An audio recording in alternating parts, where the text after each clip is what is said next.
what is up, y'all? Welcome back to the first podcast of the 2023-2024 school year. Super exciting. I don't know about anybody else, but my summer was crazy, and I'm so ready to get back to school. It is currently week 3, so I'm a little late to the back-to-school thing, but that's okay. Today's guest, we have the wonderful Miss Cohen, everyone's favorite person in the entire world. Yes, I have sound effects. It's amazing. But we have to first say that your actual chosen guest didn't show up, so I'm filling in. Yes, but that's okay. It's fine. It's okay. That guest will be on very soon, I promise. We have some very fun things happening soon. We're going to interview our newest teacher soon, which is very exciting. So everyone will get to meet her. The newest teacher? The new special ed teacher. Oh, that's right. We have a new special ed teacher. Oh my goodness, she is the She's nicest amazing. person in the entire world. Yes, she is. She's so nice. I love her. And we're going to have a new counselor soon. Yes, so we'll interview them too. That's exciting. We'll find out. Okay, so Miss Cohen is involved in many things at River Valley. She currently teaches the AP classes in 10th grade. She used to teach freshman year, which was great because I loved her freshman year. Not anymore, but it's okay. You don't love me anymore? No.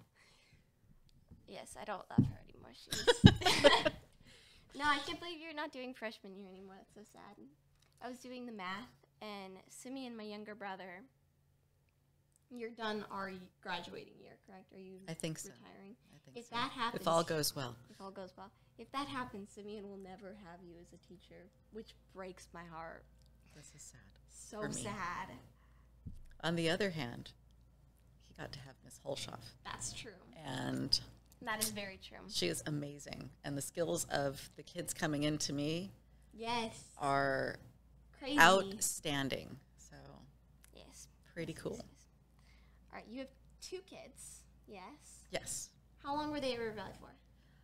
Both of them went 7 through 12. Wow. Good for them. There was a little protest. Oh, yeah. You know, I mean, who wants to have your mother as your English teacher? And my daughter actually had me for English and French. Really? Did we teach French here? We did for 2 years. We did because I wanted her to learn French. So it was kind of a parent volunteer thing the first year. As was Tangent was sort of, these were kind of my parent volunteer things based on her interests. Huh. Mm-hmm. We should bring that back. So I still have all the books, and anybody who wants to learn French, I have these materials in my room, and they are welcome to come and get them. Hear that? So if you're taking community college French, there you go. I can help you out. However, according to my son, Senora Hoof is the most amazing of all Spanish teachers, and I do wish that I had learned Spanish. That would be a great deal more useful to me in many respects. I can say very few words in Spanish, and that's about it. I think it's so, you know, what's interesting with foreign language learning is that I think most students go about it thinking, oh, I just have to get my requirements done, instead of thinking, no, part of being a sort of cultured and educated person is to be able to speak with people in other countries or in other groups, like you take ASL, and that expands your understanding, I think, of humanity as a whole, and allows you even to reflect upon yourself and your own culture better. Yeah. Very, very important. I think with anything, like any language that you take, I think there's always a class that's like the culture of that language, which I also think is very important to input into learning that language. Yeah. Because, I mean, even as we're growing up learning English, we have to learn about the culture of our, like, we learn about the background of where our language come from. We, like, learn that we take all of this from other people, and it's just... It's really important, I think, for Americans in particular, because over the last... Well, since the Second World War, we've had a sort of, I'm looking for another word. I'm thinking hegemonic stance to the rest of the world, and oftentimes we're unaware of other cultures and how they see us. Yeah, and we're also unaware of kind of what could be called the the essence of the origin. And so just like we have a kind of a narrative, a cultural narrative of Washington crossing the Delaware, we have our famous leaders, we have our ideologies.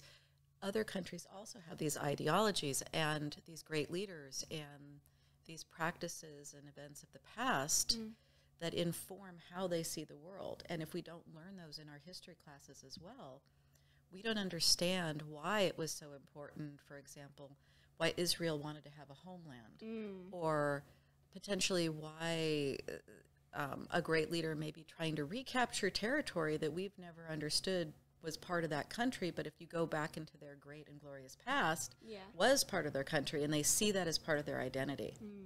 So, very important. Foreign language learning and world history. Oh, yeah, and English. Oh, and English, too. Yeah, you got to pump up your Oh, yeah, my subject. Wait. Okay. Okay. My funny question that I try to ask people is, what is your favorite memory from high school? Because we all have funny high school memories. And middle school. Middle school memories are interesting, too. But A funny high school memory. I've got 2 more years to make mine. Funny, tragic, disappointing. All of the above. You know, drawing a blank here. Like going through all of high school. I think it was with my senior year finally understanding that I was part of a friend group that I didn't realize I was part of, and feeling like those were really good friends. And because I had moved around a lot in my life, I kind of waited for people to invite me to be part of their friend group instead of just recognizing that they just expected me to join in. Yeah. And so the funny part here was feeling in my senior honors English class like I couldn't go sit by certain people. I'm like, well, that would be really presumptuous. If I were to sit by them, they would think that I was that I actually thought I was part of their group, which was the most ridiculous thing in the world. These are some of my closest friends still now. Wow, and Mrs. Cool. Foy, for example, who teaches at the Heights, and Carter, her son, was one of my students. But my friend Serena, who is amazing, and my friend Rachel, and I remember thinking, oh, I couldn't be part of their group, even though I had actually known them since 8th grade. That's so funny. But what it taught me was, this is ridiculous, but that so many high schoolers live in their own isolation bubble. Yes, for real. And they're afraid to assume that other people might just like them. Yeah. So that's my funny high school memory, because then as soon as I started acting like I was part of the group, we all had a lot of fun together and really got a lot closer. I think part of the issue is we all need to get over the fact that we're going to be embarrassed sometimes, and there's going to be awkward moments, and that's okay. As someone who is not very good with awkward moments, I'm working on it myself. But, like, I think that there's so much. Yeah, I have bounced around from friend group to friend group since I got to this school.